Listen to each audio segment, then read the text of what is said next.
If you hadn't been writing songs before, no one had taught you how to write a song. No. How did you know how to form a beginning and a middle and an end, and know where to put the verse and the chorus? Well, that kind of thing. The arrangements. That my strength inside the years I'd been with Genesis was playing, seeing how other people's material could be interpreted, and arranging it. You know, so I was good at that. But I'd never, you know, I kind of, these things were my mental notebooks, my messages to the ex-wife, you know. Oh, if she hears this, she'll understand how hurt I am, blah, blah, blah, you know. And she did, and she wasn't impressed. She didn't care. Not particularly, no. But they were very, very personal songs, which is why I didn't want to re-record them again, and why I ended up playing as much as possible myself. Being personal songs, they then became very, very well-known songs. Was that quite a hard thing to go through? Well, for me, no. I mean, I was quite surprised, you know, I mean, that anybody else was interested, frankly. I mean, I was still the singing drummer, you know. I mean, I'd been singing with Genesis for 2 years, but I was still a drummer. And if that hadn't happened in my personal life, I would never have dreamt of making a solo album. In that case, if this hadn't happened in your personal life, do you think it's quite possible that you wouldn't have actually become a songwriter at all? It's quite possible, yeah, yeah. I mean, it was a pivotal moment, you know, I mean, which always leads to the difficult question when someone says, so if you could do anything again, what would you do? How can I say, well, I wouldn't do anything different?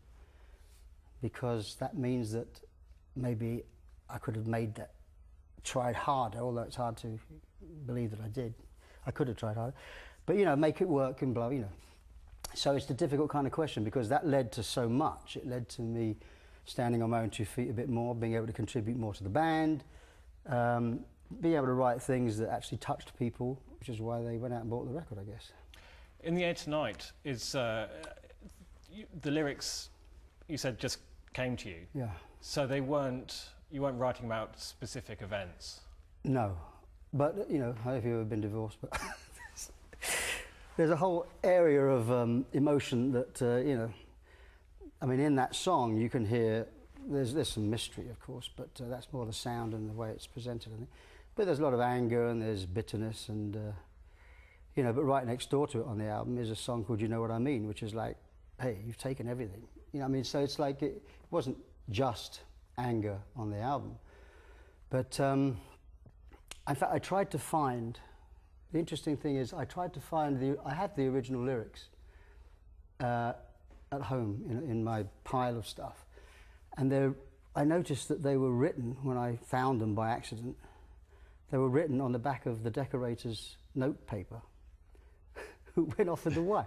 So right. I had this piece of sort of little piece of history here, and I tried to find it to bring it, you know, to show you, because it's like what I did, I sang the words, and then after I sang the words, I then wrote them down, you know, because they had to be written down at some point. But the lyrics all came spontaneously, and so I started like that. So my method of songwriting is like that, you know. I very, very rarely do I sit down and say, now, I've got the tune, what am I going to write about? It's usually something, it could be a chorus, could be a verse, could be a couple of lines of something you've read, an idea, you know. It starts off with a feeling or an emotion. Yeah. Is it cathartic?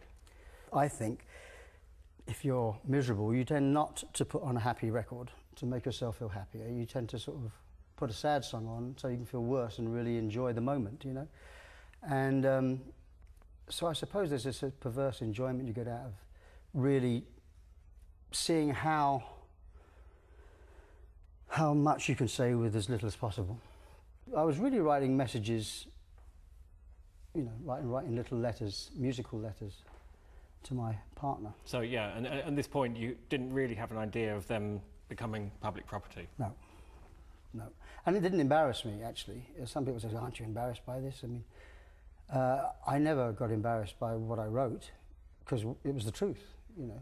You can only be embarrassed by lies, I think.